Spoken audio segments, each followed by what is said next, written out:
Selamat pagi anak-anak. Selamat bertemu dan berjumpa kembali bersama Bapak dalam pembelajaran agama Katolik. Sebelum kita memulai pembelajaran kita pada hari ini, kita mengawalinya dengan doa. Dan Bapak meminta kita semua untuk berdoa secara pribadi supaya proses pembelajaran kita hari ini berjalan dengan lancar. Mari kita berdoa.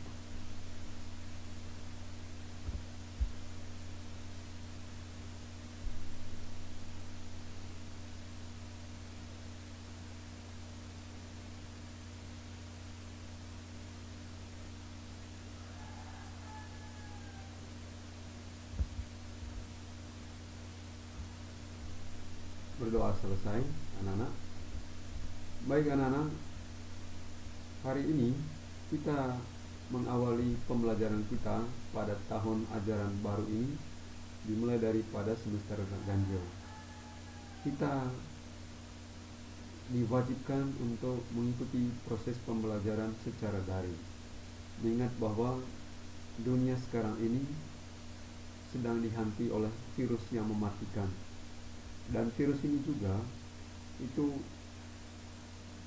menghancurkan seluruh lini kehidupan, termasuk dunia pendidikan.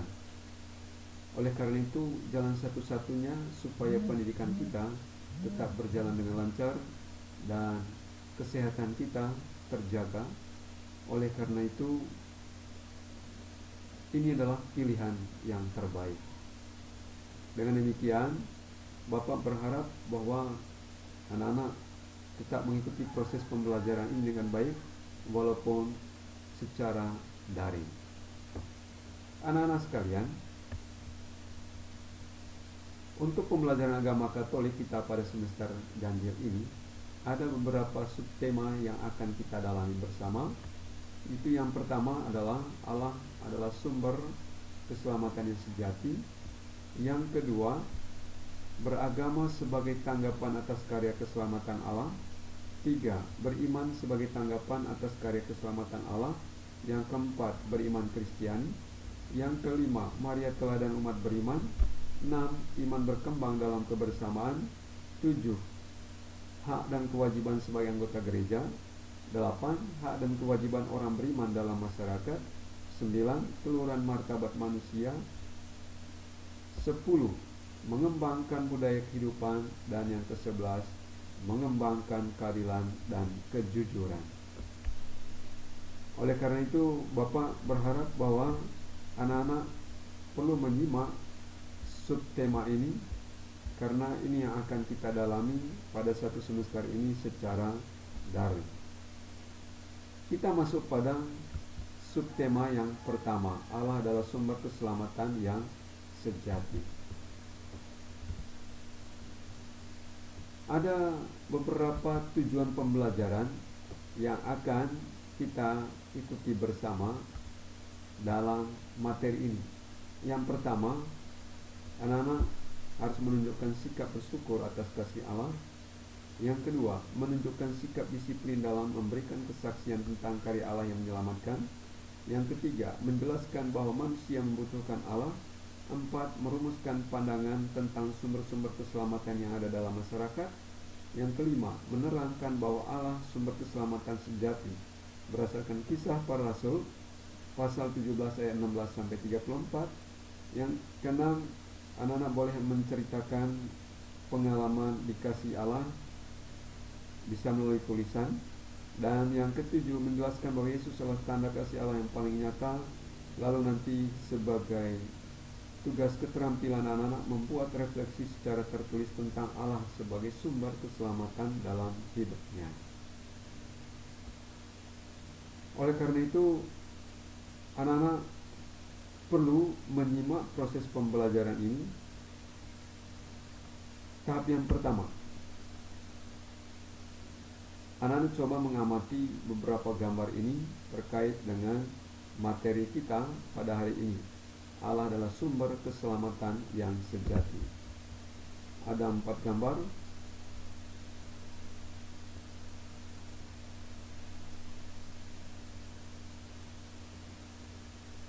Beberapa gambar ini menuntun kita untuk bisa bertanya. Pertanyaan itu terkait dengan dan ada hubungannya dengan materi kita hari ini. Allah adalah sumber keselamatan yang sejati. Melalui beberapa gambar ini, anak-anak boleh bertanya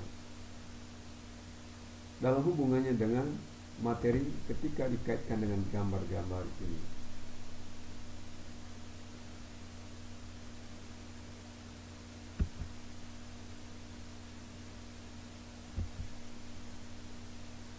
Setelah mengamati, anak-anak boleh bertanya,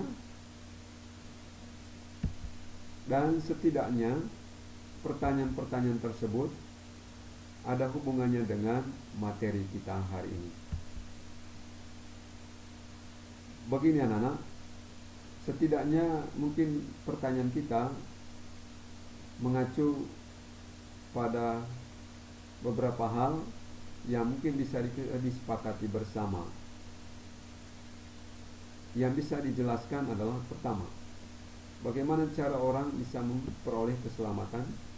Yang kedua, bagaimana pandangan manusia tentang sumber-sumber keselamatan.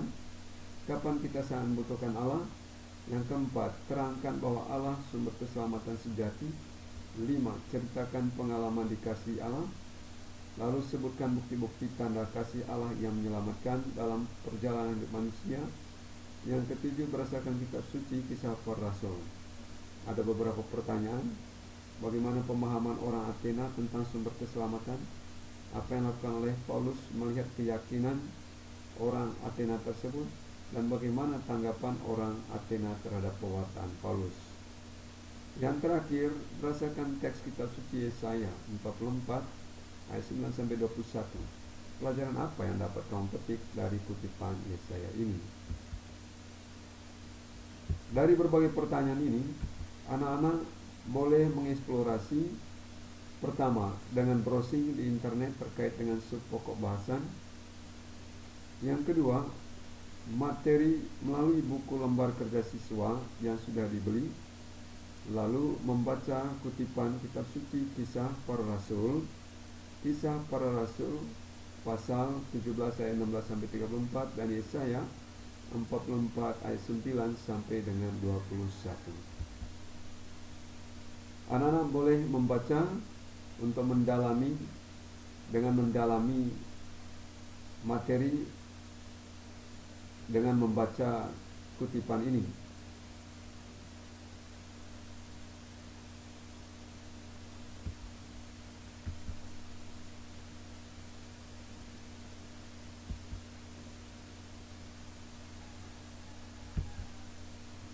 Yang kedua, melalui kutipan Yesaya 44 ayat 9-21.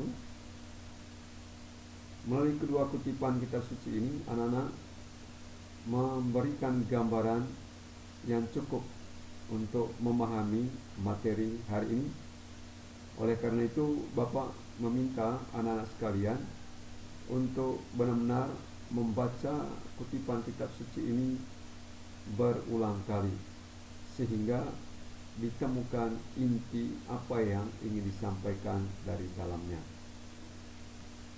Selain melalui kutipan kitab suci ini, anak-anak boleh browsing melalui internet menggunakan HP-nya, dan di situ anak-anak nanti memiliki wawasan yang luas dan untuk mendalami materi ini, dan anak-anak mempunyai pengalaman yang lebih banyak untuk memperkaya pengetahuannya.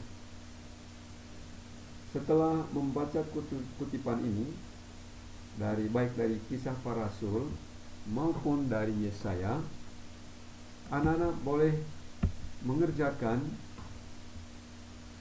beberapa pertanyaan-pertanyaan yang sudah ditetapkan melalui lembar kerja peserta yang sudah disediakan ini.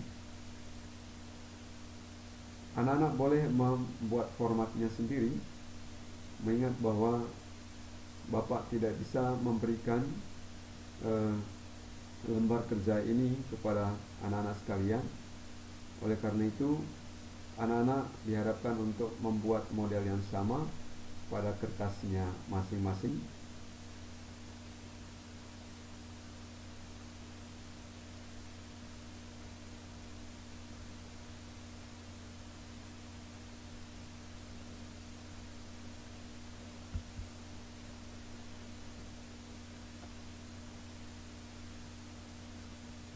Sekali lagi, Bapak meminta anak-anak supaya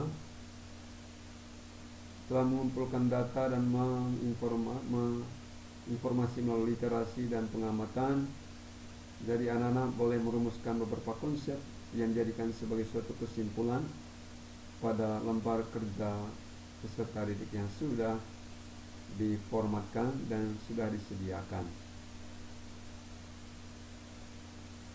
Dan diharapkan untuk mengisi kesimpulan berdasarkan pokok-pokok utama yang menjadi sebuah kesimpulan pada materi ini.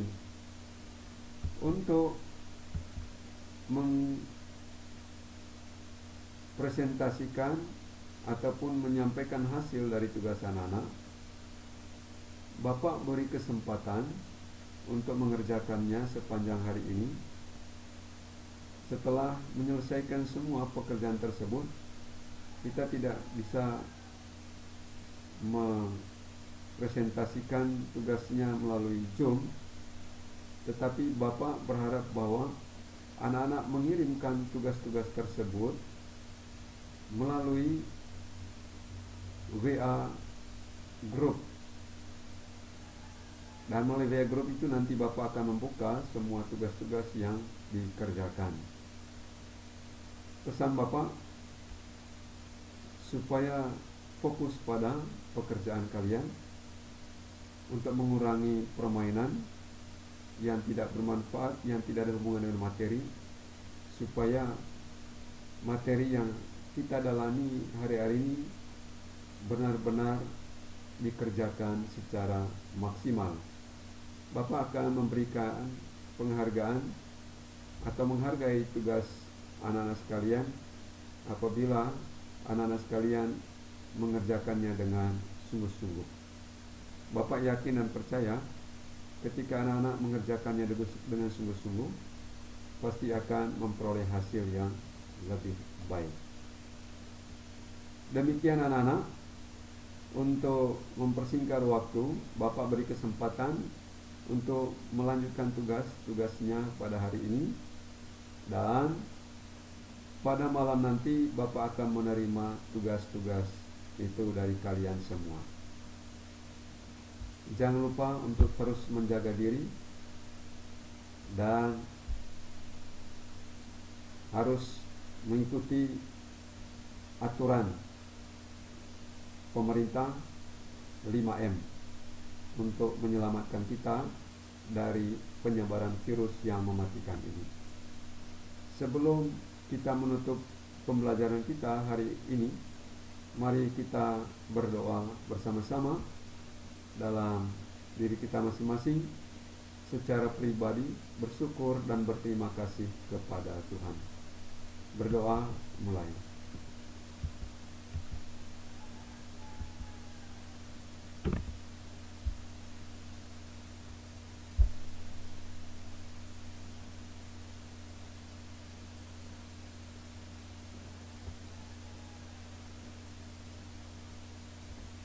Berdoa selesai.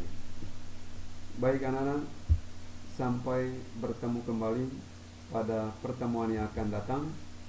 Jaga kesehatan. Salam sehat.